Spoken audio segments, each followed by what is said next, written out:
Good afternoon. It's the 7th of July. There I go again. 7th of August 2017. I'm David Weegenaar. Monday. This is week 39 already, and this is lesson number 1. And I'm not going to hang around. Believe it or not. 12:50 p.m. it is today. Lovely weather outside. I've been a bit busy with chores or whatever as well again today. So, but that's got nothing to do with it. We're doing chess here. Okay, let's get on with it. Okay.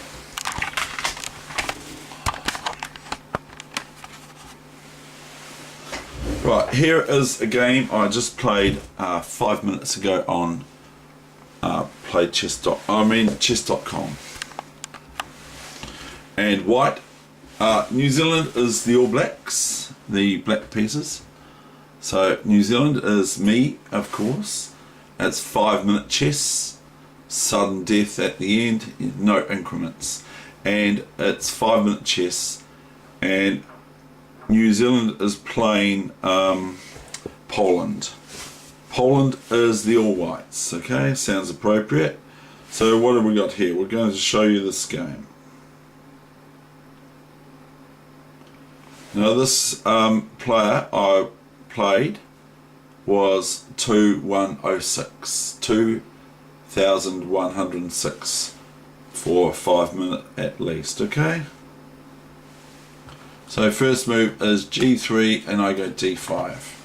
Got to play that. Bishop G2 and I play my E6 move. D3 and I play, you guessed it, F5 move. Knight F3, which is a Dutch basically, this position.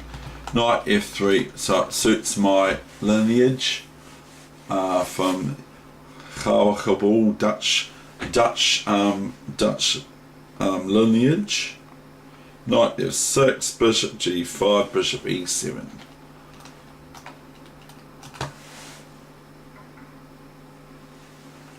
Naught, and I asked the question of the bishop straight away, and later on I thought, where's my knight gone? Then I want to swing into E4, but I couldn't do it. So bishop F6, bishop F6, C3 and knight D7, just keep developing. Knight BD2, so does white, castles.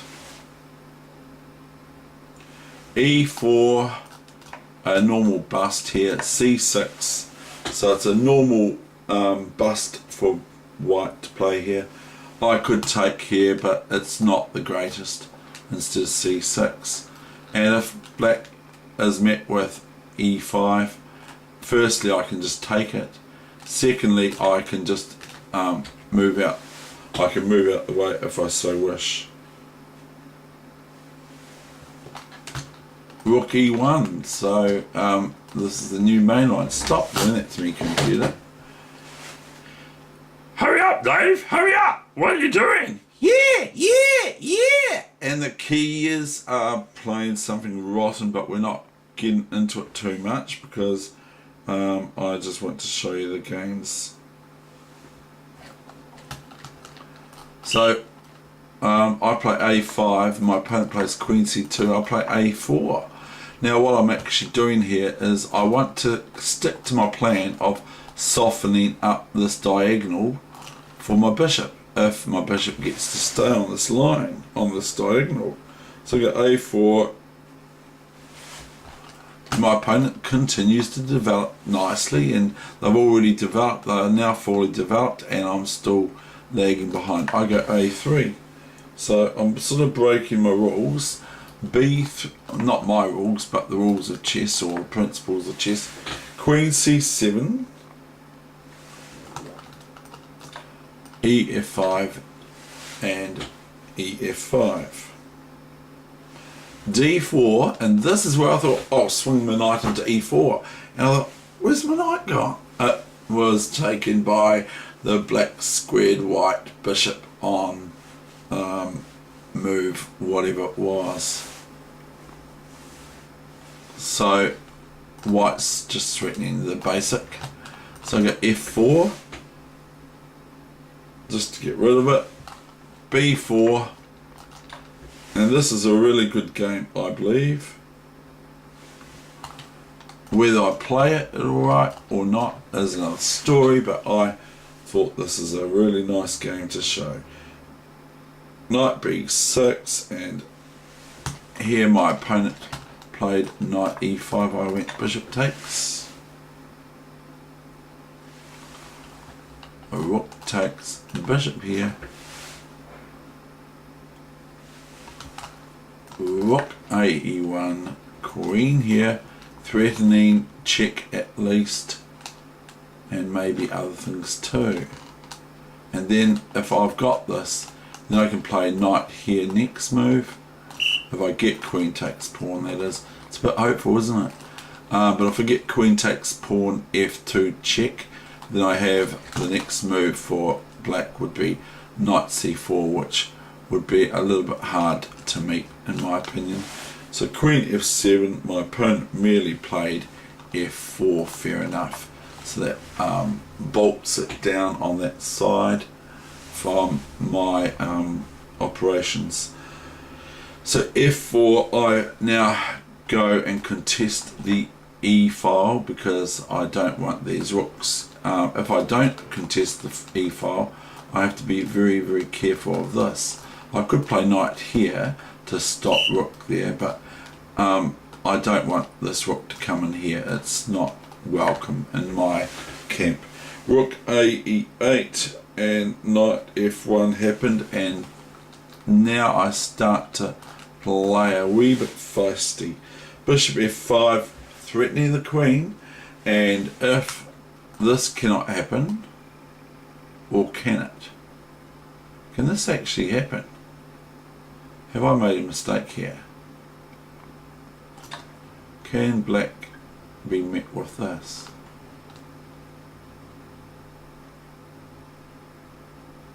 I think I've blundered, because after this, just simply this, and this, and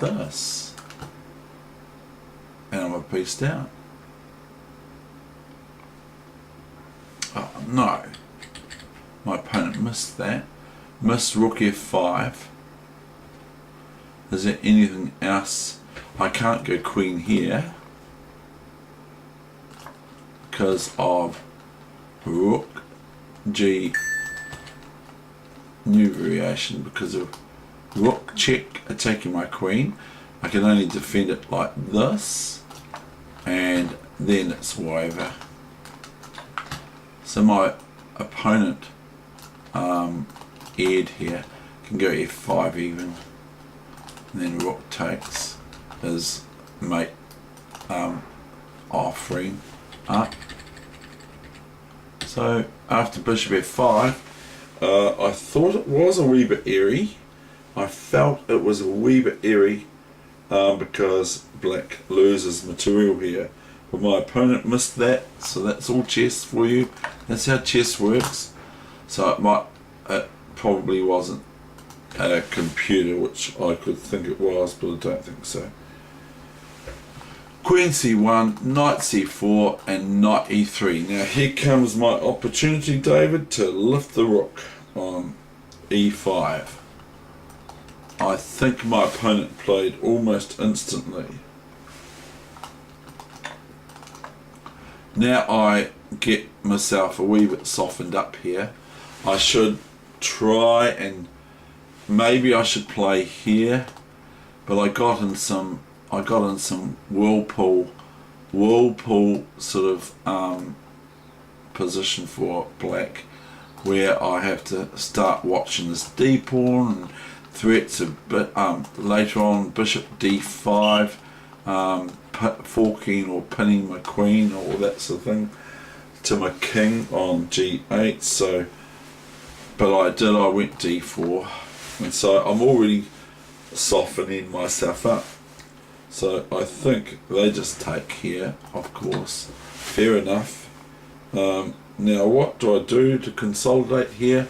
I don't, I just go queen a2. So And then my opponent goes crunchy, d5, queen b2. Now it's I'm tethering here.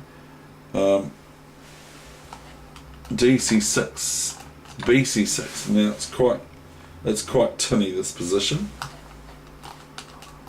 because I have to watch things, big things, and it's crazy. So I go bishop c6 is threatening my rook, so I go rook here, and my opponent doesn't do what I thought. Bishop b d5. It might not come to anything, but I can see obviously the queen is attacked on c1 after king here, or here. The king is attacked, the queen is attacked with the rook, and this pawn, if the queen takes, will be very, very powerful for white, for black, and for a number of reasons. So I played rook c8, and my opponent went b5. My strong opponent from Poland, mainline.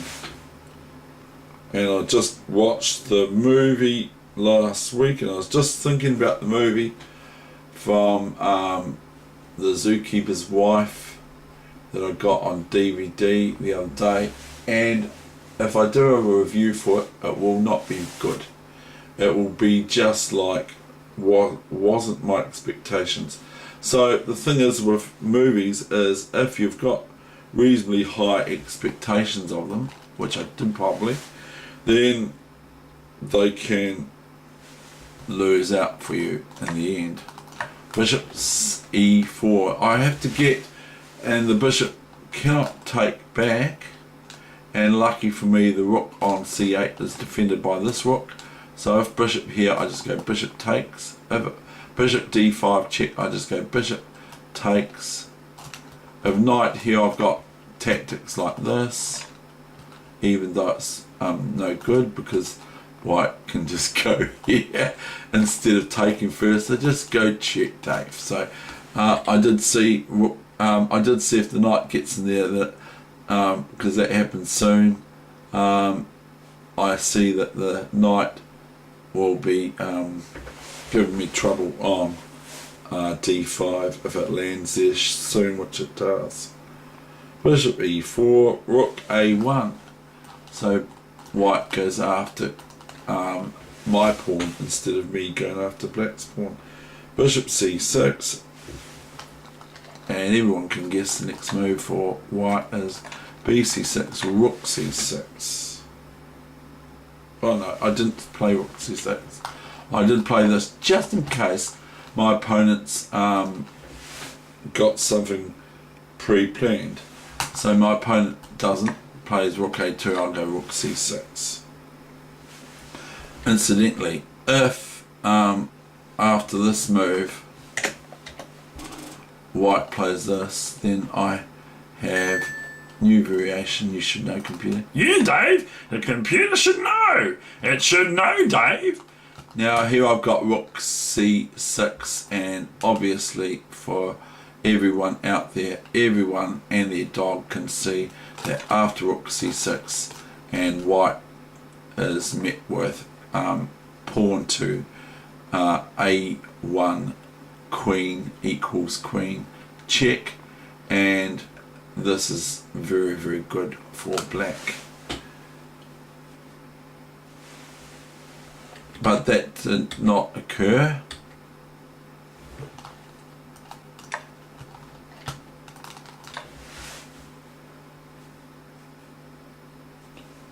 So here comes this knight. Here comes the lonely goated knight. Here comes the knight. This is it. Now I have to watch out for just the obvious, but how often can we fall into that? I mean, these are the sorts of things when you start playing chess, you look for these moves here as white, and you eventually learn to try and look out for them as well if you're black. And I still get myself forked. Rook c1, check. king g2. Now I just play king h7. Now this is a wee bit stirry, because I'm thinking, well, white's going to probably want to come here and throw their knight into check and all that sort of thing.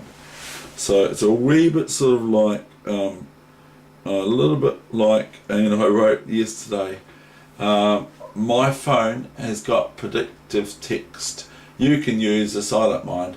My phone has got predictive text, but guess what? It can't predict the word predict.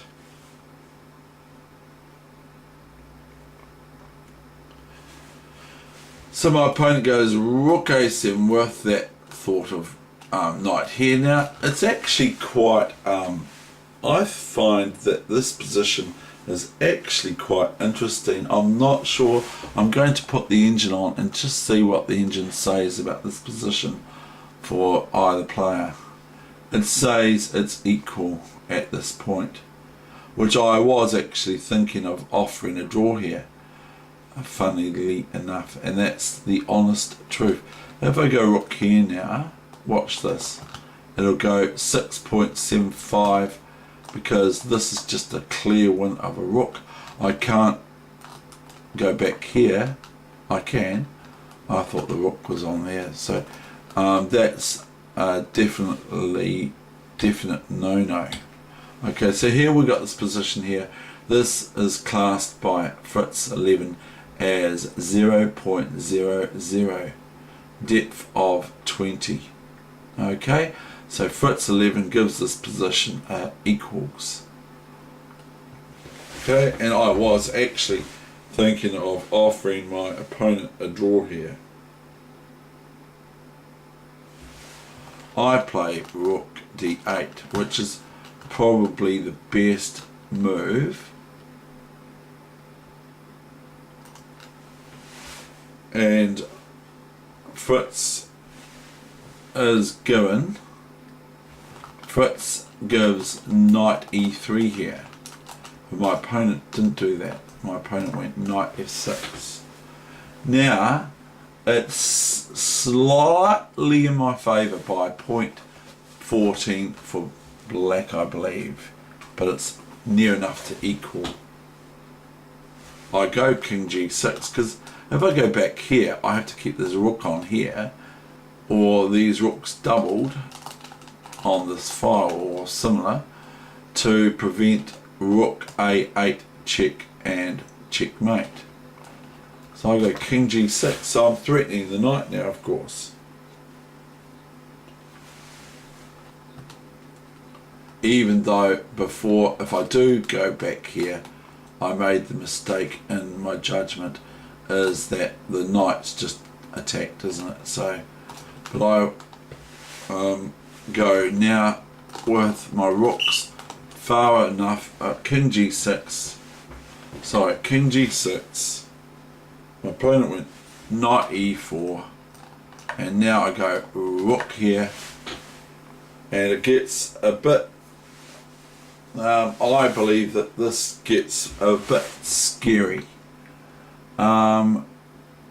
It's still 0.12, or it's fluctuating between 0.12 and 0.0 and 0.07 and that sort of thing. So that would be appropriate for the 7th of August, that it's showing up as 0.07 at the moment. So it's the same as the date of this date. So we have now got rook a6 check, and I go king up. Now this is a little bit, I was a wee bit airy about all this, because I'm also remembering who I'm playing, and I don't want to throw it all away, our love, don't throw it all away, our love. Now the computer's saying something about g4, but it's no good. Black could play white could play this, but it's very dodgy. Do you know why? Well, it's not even, I'm not even sure, to be absolutely frank. But here forces this reply. But notice that here white is threatening g4 checkmate. So maybe I could go h5, preventing that, and what does that give? It gives black as a decisive advantage here. Even though this pawn can move up to queen, I'm threatening here rook here. So I would play king g2 here for white. But anyway, I'm digressing and I don't wish to do that.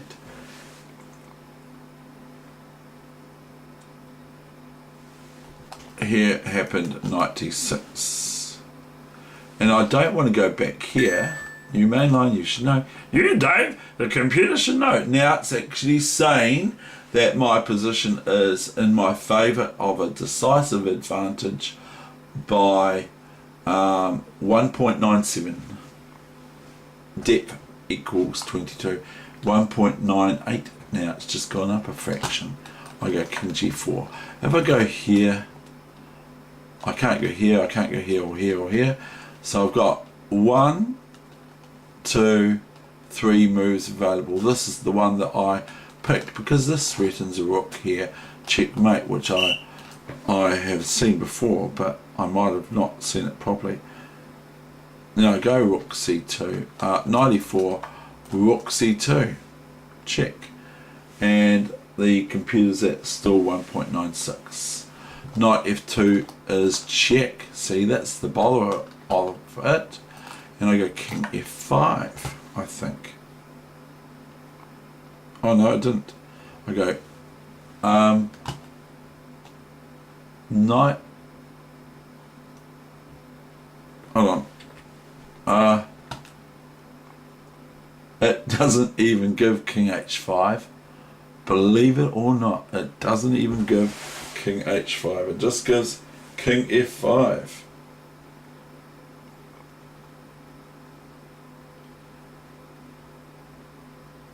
And it is better. If king f5, then the only move for white, because they have to watch out for their knight on f2, because I'm threatening this move, although white could push this e-pawn and start trying to annoy my brain in having to look out for the running e-pawn, which is not like an Indian able to run away real easy. It's going like an Indian in the westerns. It's not going to be a running horse or whatever they're called. So here we go. Knight f2. I played king h5, but here black, if white plays this, it's actually quite interesting, isn't it?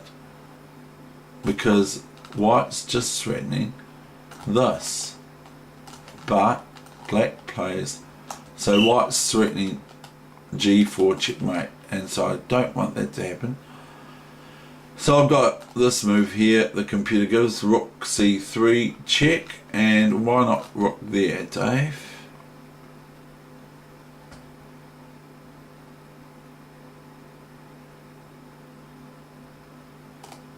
Anyway, I want to show you the main game. So I go king h5, new main line. I'm turning the engine off because it is actually distracting me.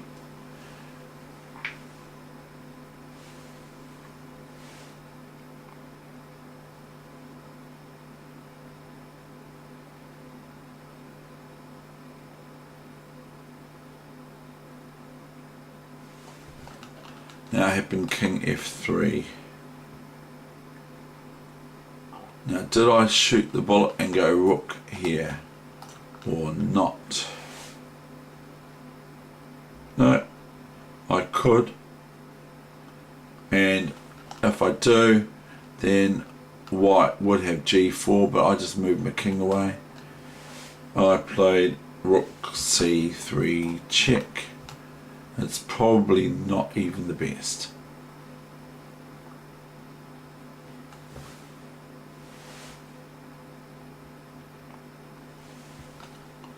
King e2, rook here. So I don't believe I've played that the best. G4 come the reply, and I went King H4. I want to have a look what the engine says. The engine says that I've gone down in my decisive advantage to an equal / plus in 0.91 black's favour, but it's not like it was before. So King H4, E6, Rook check,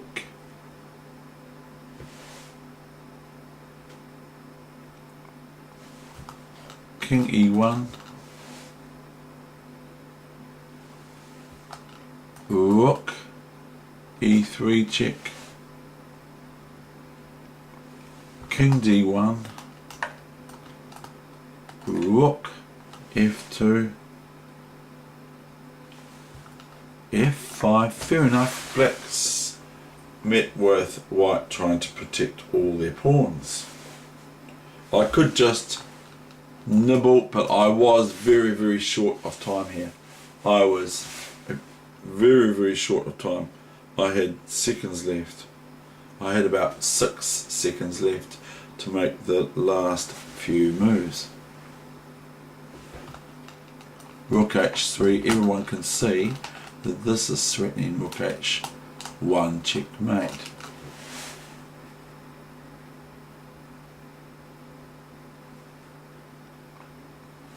Now my opponent went King E1 and I went Rook B2. Now, is there any way for white to extract their king from checkmate? No.